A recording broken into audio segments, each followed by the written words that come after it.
Good morning sir. Good morning, good morning. তুমি ready হয়ে এসেছো তো? স্যার আমি একেবারে রেডি হয়ে এসেছি। সকালে দাঁত মেজেছি, টয়লেট করেছি, পেঁয়াজ আর লঙ্কা দিয়ে পান্তা ভাত খেয়ে এসেছি। এবার আপনি আমাকে প্রশ্ন ধরুন স্যার। ঠিক আছে, ঠিক আছে, এবার ইন্টারভিউ শুরু করি। আগে তোমার নিজের সম্পর্কে কিছু বলো। স্যার আমার নাম হলো কালু।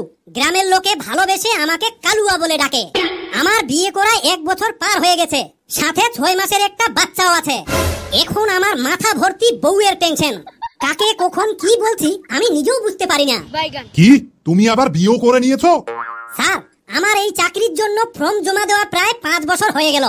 এদিকে চাকরির আশায় থাকতে থাকতে আমার মাথার একটা দুইটা করে চুলো পাক ধরা শুরু করেছে।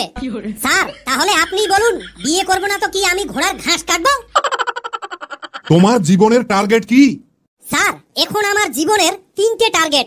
সেগুলি হলো, আমার যেমন তেমন করে একটা চাকরি থাকবে, সাথে আমার বউ থাকবে, আর যেটা না চাইলেও থাকবে সেটা হলো আমার বউয়ের টেনশন।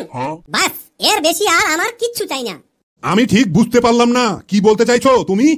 স্যার আমি আসলে আপনাকে বোঝাতে চাইছি, আমার চাকরি থাকবে মাসে মাসে বেতন দেওয়ার জন্য, আর আমার বউ থাকবে প্রতিদিন একটা করে নিত্য নতুন টেনশন দেওয়ার জন্য। এবার বলো তো, তুমি সব থেকে ভালো কি পারো? স্যার আমি আমার বউয়ের কথা সব থেকে বেশি হজম করতে পারি। যেমন গতকাল এক পাশের বাড়ির বৌদি আমার কাছে এসে পরামর্শ নিল, তাই দেখে আমার বউ ভর পড়ে গেল। এদিকে মুখ খিস্তি করে যা ইচ্ছা তাই বলে আমাকে ধুয়ে দিল। তারপর আমি ধূপকাঠি জ্বালিয়ে পুজো দিয়ে প্রণাম করলাম, তখন একটু শান্ত হলো। আচ্ছা, তোমার মাথার স্ক্রু কি ঢিলা আছে?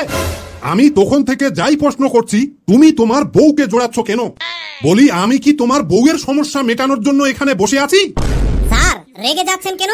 আমি তো আপনাকে আগেই বলেছি আমার বউ নিয়ে আমার মাথায় খুব টেনশন। আচ্ছা ঠিক আছে স্যার, আপনি এখন আমাকে প্রশ্ন ধরুন, আমি আর আমার বউকে জোড়াবো না।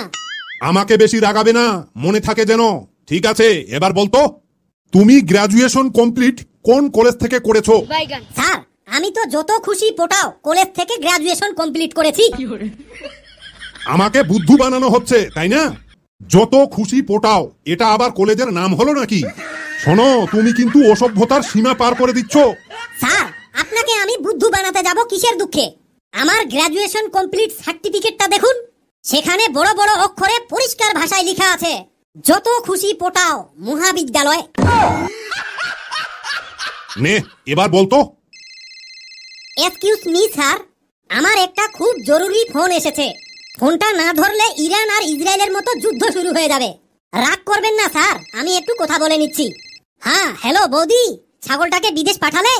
হ্যালো কালু, আর বলো না, তুমি তো জানোই অনেক দিন ধরেই বোঝাচ্ছি, আজকে বুড়ো ভাল্লুকটাকে বিদেশ পাঠিয়ে দিয়েছি। খুব ভালো করেছো।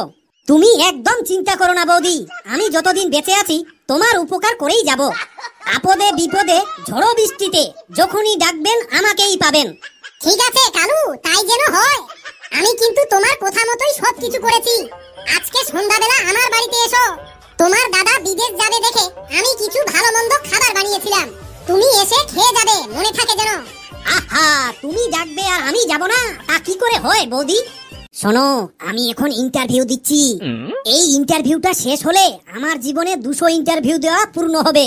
আমি জানি এই গ্রুপ ডি এর চাকরিটাও আমি পাবো না, কারণ আমার এত সামর্থ্য নেই যে মোটা টাকা ঘুষ দিয়ে চাকরিটা নেব। ওকে ভাই, সন্ধ্যায় তোমার বাড়িতে গিয়ে পেট ভরে খাই। ঠিক আছে, বাই বাই।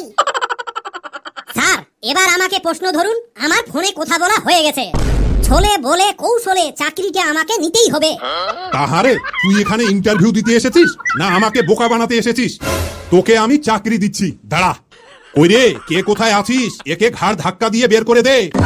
আর যত তাড়াতাড়ি পারিস আমার শ্বাসকষ্টের ওষুধটা নিয়ে আয়, না হলে আমি মনে হয় পটল তুলতে চলে যাবো রে।